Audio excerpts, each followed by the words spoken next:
मिले राहुल गांधी वहां Gujarat Congress state spokes person Nishant Rawal भी मौजूद थे और निशांत जी से भी हमने टेलीफोनिक बातचीत की और वहां के माहौल को जानने की कोशिश की। सबसे पहले राहुल गांधी जो पीड़ितों से मिले उस वक्त की तस्वीरों को देख लेते हैं और उसके बाद निशांत रावल जी ने क्या कहा उस पूरे माहौल के बारे में और गुजरात की बदलती सियासत के बारे में।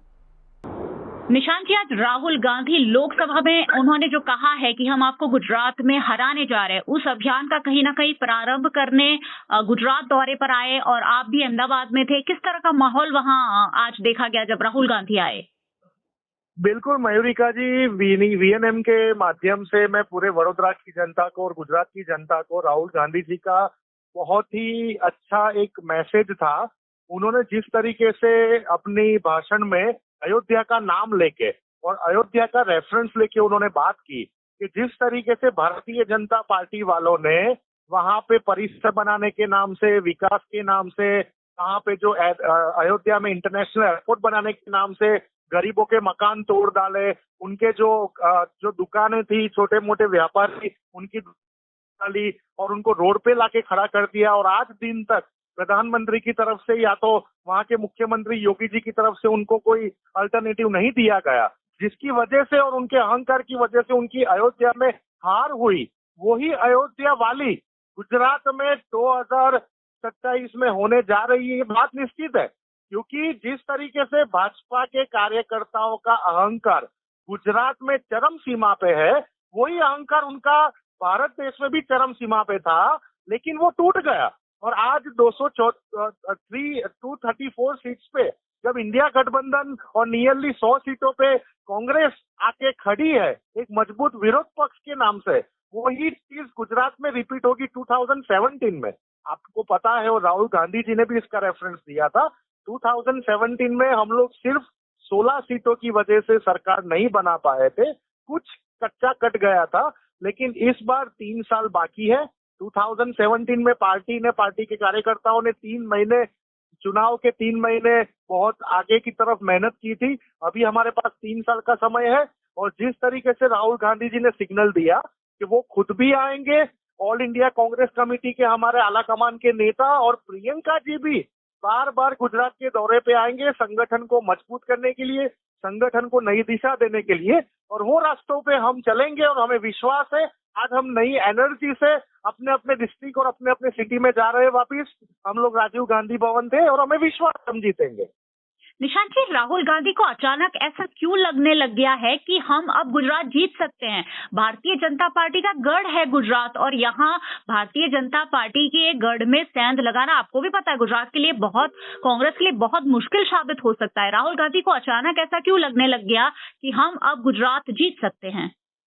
मयूरिका जी, 2 रीजन। पहला रीजन आपको पता है कि जैसे आप गुजरात गढ़ की बात कर रहे हो, उससे बड़ा गढ़ तो भारतीय जनता पार्टी के लिए, जैसे वो प्रभु श्री राम के नाम से मत मांगते थे पिछले 10 सालों, तो भारतीय जनता पार्टी के लिए तो गढ़ अयोध्या हुआ करता था। अयोध्या हार गए। अयोध्या तो छोड़िए, अयोध्या के 100 किलोमीटर रेडियस वाली सारी सीटें हारे। पर जहां जहां प्रभु श्री राम ने अपने वनवास के कार्यकाल में जहां जहां पैर रखा है, रामेश्वरम से लेके, वो सारी सीटें बीजेपी वाले हारे हैं। इसका मतलब प्रभु श्री राम के नाम से जो उन्होंने मत मांगे वो जनता ने नकार दिया। लेकिन निशांत जी, उत्तर प्रदेश की बात बहुत अलग है, उत्तर प्रदेश की राजनीति बहुत अलग है और गुजरात की जो जनता है, जो भारतीय जनता पार्टी के प्रति उनका झुकाव है, वो बहुत अलग है। नहीं, बिल्कुल मैं उसके ऊपर ही आ रहा हूँ। देखिए, भारत देश में Modi brand does not exist.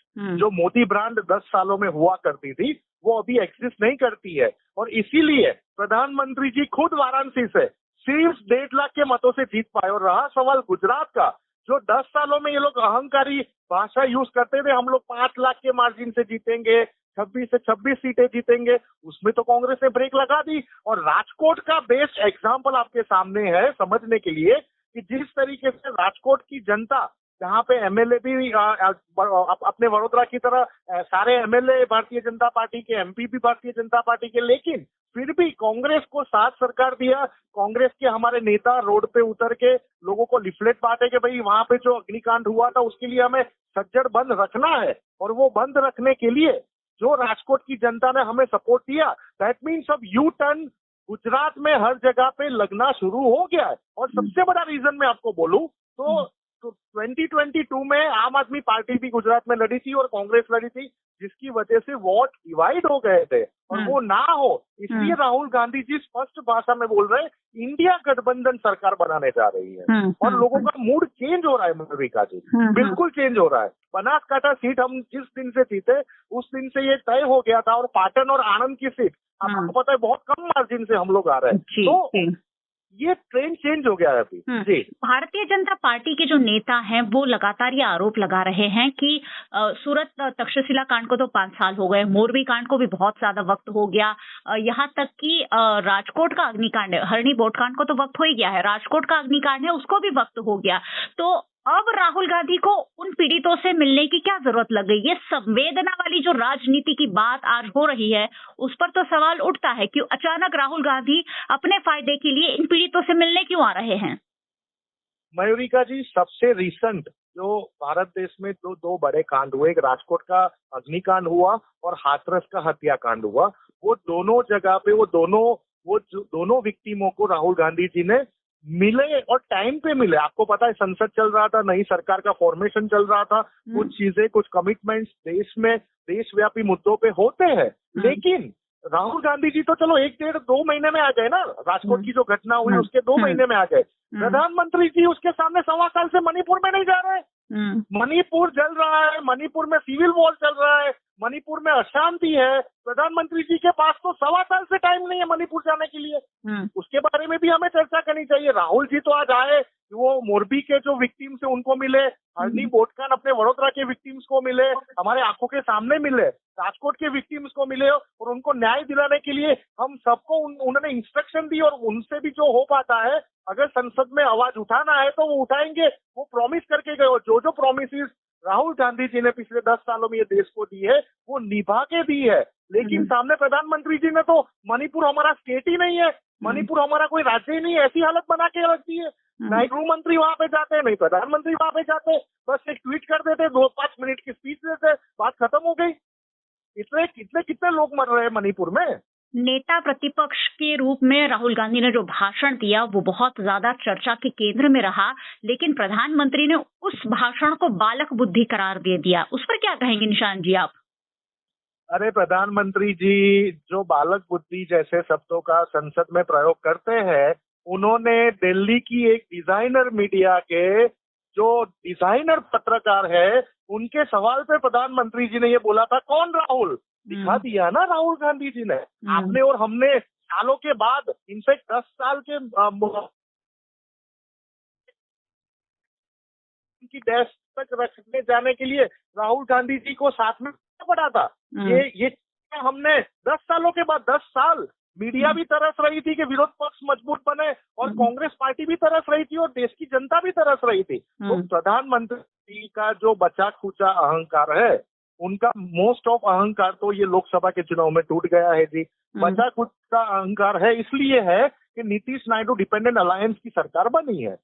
Khem करके वो सरकार चलाने की कोशिश कर रहे हैं। मैं गारंटी के साथ बोल रहा हूँ ये सरकार ज्यादा महीनों तक टिकने नहीं वाली है जिस तरीके से अभी सरकार चल रही है। लेकिन अभी भी अगर ये अहंकार को छोड़ने की बात नहीं करेंगे और शिव भक्त राहुल गांधी जी ने जो संसद में भगवान महादेव का जो पिक्चर दिखाया था और उनके मूल्यों के बारे में चर्चा की थी, अगर वो मूल्यों का इम्प्लीमेंटेशन भारतीय जनता पार्टी अभी भी नहीं करना चाहेगी तो बद से बदतर परिस्थिति का निर्माण उनके लिए होने वाला है। कांग्रेस ने तो गेन करना शुरू कर दिया है मयूरिका जी। बहुत एक आखिरी सवाल पूछ रही हूँ, क्या राहुल गांधी प्रधानमंत्री बनने का सपना आप देखने लगे हैं? पहले जो तैयार नहीं थे, क्या अब उस राह पर आगे बढ़ रहे हैं राहुल गांधी? मयूरिका जी, अगर राहुल गांधी जी को प्रधानमंत्री बनने का ऐसा कोई सपना होता तो 2004 में ही बन जाते। चलिए 2004 नहीं तो 2009 में बन जाते। मैच्योर नहीं थे, वो देश को भी पता है, सबने देखा है, लेकिन अब उन्होंने जो राह पकड़ी है वो अलग है। नहीं देखिए, मैच्योरिटी का कोई समय नहीं होता, समय होता है रियल समय का। अब समय आ गया है देश की जनता को, क्योंकि जो वायदे लेकर बीजेपी 2014 में लड़ी, 2019 में लड़ी, आप मुझे बताइए 240 पे आ गई बीजेपी, 303 से 240 पे आ गई। उन्होंने हेम खेम करके सरकार तो बना ली, लेकिन जो समस्या है वो तो वहाँ की वहाँ है ना मयूरिका जी। आपने देख लिया ना, ये पिछले 15 दिन में सरकार बनने के 1 महीने में महंगाई कहाँ पे जाके खड़ी रही। दूध का भाव देख लीजिए, गैस का भाव, सीएनजी का भाव आसमान पे आ गया वापिस, वेजिटेबल्स का भाव। तो समस्याएं तो दूर नहीं हुई है भारत देश की। तो राहुल गांधी को ये लीड करना होगा ना कि मैं देश को लीड कर सकता हूँ, मैं प्रधानमंत्री बन सकता हूँ। क्या इसके लिए राहुल गांधी आगे आएंगे, तैयार होंगे? देखिए, जब leader of opposition, official position, आपको पता है लीडर ऑफ ऑपोजिशन लोकसभा में वो शैडो प्राइम मिनिस्टर कहलाता है, राइट। वो इक्विवेलेंट टू कैबिनेट मिनिस्टर होते हैं, उनका होता एक कैबिनेट मिनिस्टर जैसा होता है। तो लीडर ऑफ ऑपोजिशन के लिए भी राहुल गांधी जी ने 2 दिन लगाए थे सोचने के लिए, क्योंकि राहुल गांधी जी पद के लिए या होते के लिए काम करने वाले व्यक्ति है ही नहीं। उनको तो बहुत सारे चांस मिले जीवन में, लेकिन उन्होंने सारे चांस किसी और को दिए हमेशा। और ये परिवार ने, मैं तो पूरे गांधी परिवार की प्रशंसा करूंगा कि हमेशा उन्होंने सेक्रीफाइस ही दिया है देश के लिए। तो हमारी एज अ कांग्रेस कार्यकर्ता अगर आप मुझे पूछेंगे तो बिल्कुल हमारी ये इच्छा रहेगी कि राहुल गांधी जी आगे के समय में हमारे देश के प्रधानमंत्री बने। ये भारत देश की जनता और कांग्रेस के हर एक कार्यकर्ता की ये इच्छा है। चलिए निशांत जी, बहुत बहुत शुक्रिया VNM टीवी से बातचीत के लिए। Thank you very much. Thank you. तो जब ये